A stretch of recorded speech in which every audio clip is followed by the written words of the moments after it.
How's it going, everyone? I'm going to talk about gunnery skills because the question was posed by a newer player. Hey, what can I do to improve my gunnery skills? I'm not the best pilot in the world by far. By far, I am not. I'm not claiming to be. I'm not getting any claims. I'm just saying this is what I do for my best practices, and you can do the same. First and foremost, I'm going to talk about controls and what I do for my controls. Then I'm going to talk about how I sit in the cockpit. And then I'm going to talk about what it takes to when you should make a choice to decide to shoot or not, based upon the targeting reticle and how much the plane fills up the targeting reticle. Now, I will say that some of my information may be incorrect, and if it is, by all means, correct me by posting a comment, and I will adjust the video. Okay, so first let's start off here with settings, and we're going to go to our key mappings. First and foremost, if you didn't know, and I'm doing this based upon what a new player would do. If you didn't know, you should have your pitch, your roll, and your yaw set. And of course, I have mine set to different axes here. Next, you should definitely have either for the 109 or other German planes, you want to have your stabilizer set.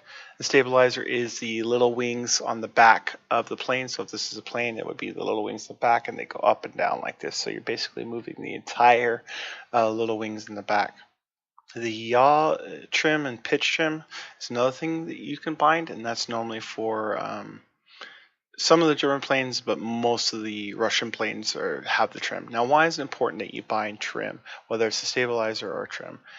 What happens is that on these World War II planes, they have these huge engines that are constantly rotating either right or left, counterclockwise or clockwise. And what happens is as the engine is rotating around, it's pushing the plane, to that direction.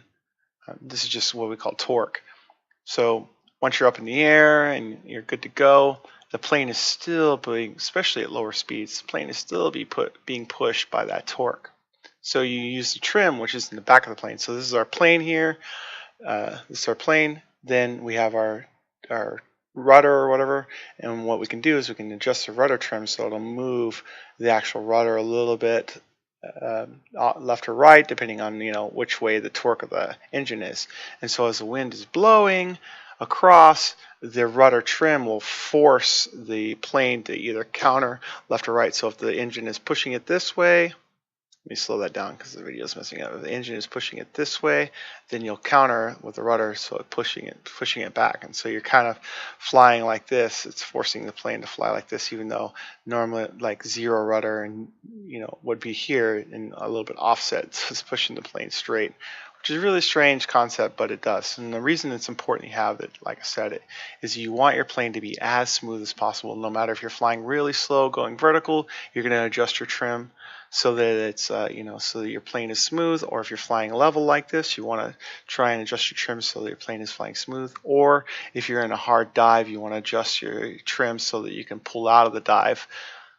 So having trim is very important. That's probably something many new players don't do. The other thing I'll talk about is sensitivity settings. If you're a newer player, you want to set the sensitivity probably to 100 or somewhere in that area. What happens is as I'm moving the joystick around, you'll notice that this orange one is real time. So as I'm moving it real time, in game it's offset a little bit, so it's a little bit smoother. You don't want to be rough with the plane. So as you're pulling up, you want it to be really, really smooth. You don't want to be like, oh, like this, because what happens is the wind is blowing and you have different air pressure. You have a nice low pressure here and a high pressure here, and what happens is if you mess with that pressure, now the low pressure is no longer here and the plane doesn't know what to do, and so you'll have an accelerated stall, and the plane's just gonna, even though you're going really, really fast, there's no more wind keeping the lift of the plane going. So because you're being really rough with it. So that's why I have the sensitivity really high. As you get better and better and better, you can set the sensitivity more towards real time. And as you can see here, as I'm pretty close to real time here. So as I move the joystick, it's moving too. So I have all mine set to 100, and you can see here 100 and 100. Next thing I want to talk about is how I'm sitting in the cockpit. So those are the controls.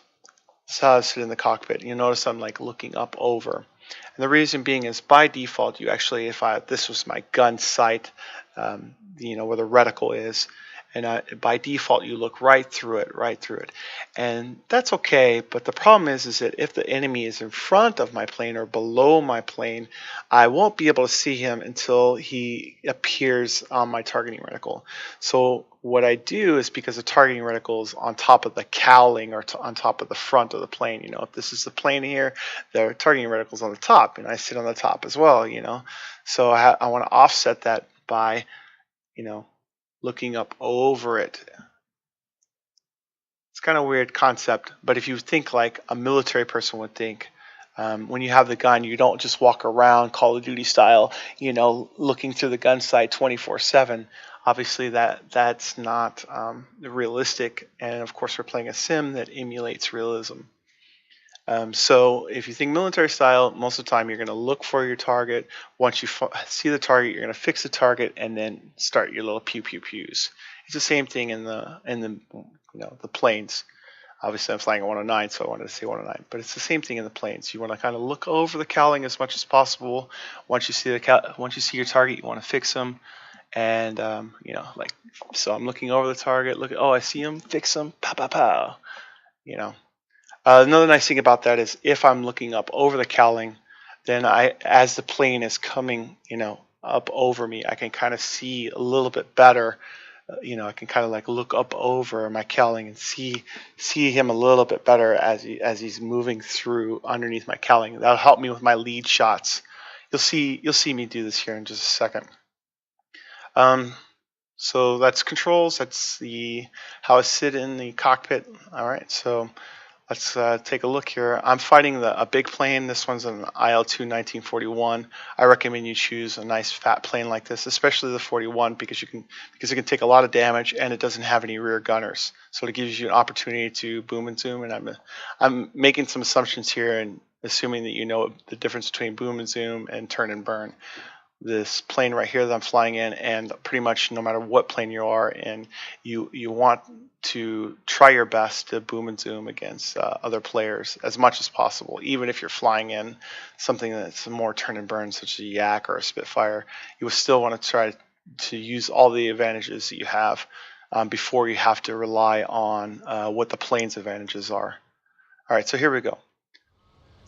So have to adjust everything because it starts off a little bit off.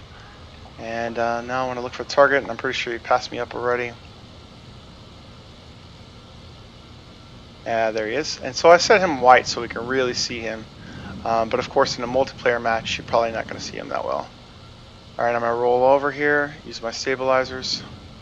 This will give me opportunity to talk about the targeting reticle. So the targeting reticle is like, if this is the center of the targeting reticle, then there's two notches on just outside the center. So we have the center. Let me see. How can I do this? We have the center, and then you have two little notches. Those two little notches are 400. So that means that the plane, if it fills up that space, if this is the plane and it fills up the two notches, then that means it's about 400 meters away from me. If it's from the center, the first notches, then the second notch, if it fills up the second notches, then it's about 200 meters away from me. And if it fills up the outside diameter of the whole targeting reticle, then it's about 100 meters away from me. And if it fills up the last little notches on the outside of the targeting reticle, then we're looking at probably close to 50 to 25 meters, which is really close. You want to get out of the way by that time. Okay, so right now we can see that even though he's not necessarily in my center of the targeting reticle, I can make a guesstimation and he's approximately 400 meters. So I want to get a little bit closer because I have the convergence set about 250, I believe, on this E7. All right, so here we go again. And I'm zooming in just a little bit. I'm adjusting my stabilizer, which is way off. And I should be firing right now. I'm going to try and hit his stabilizers so that he can't fly, or his elevators.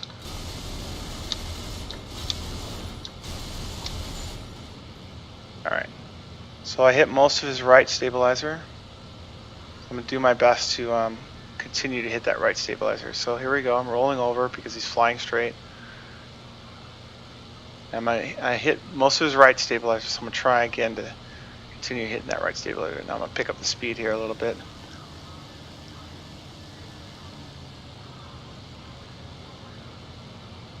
Zooming in.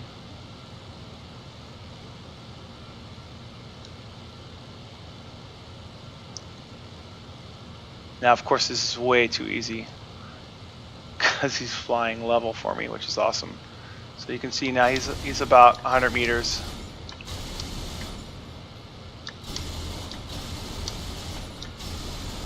Oh, jeez! Ah! Oh, I live! That's so awesome. Roll, roll. Oh well. Take a little bit of damage, but you get the idea. I hope you get the idea. All right, thanks for watching, man. Appreciate it.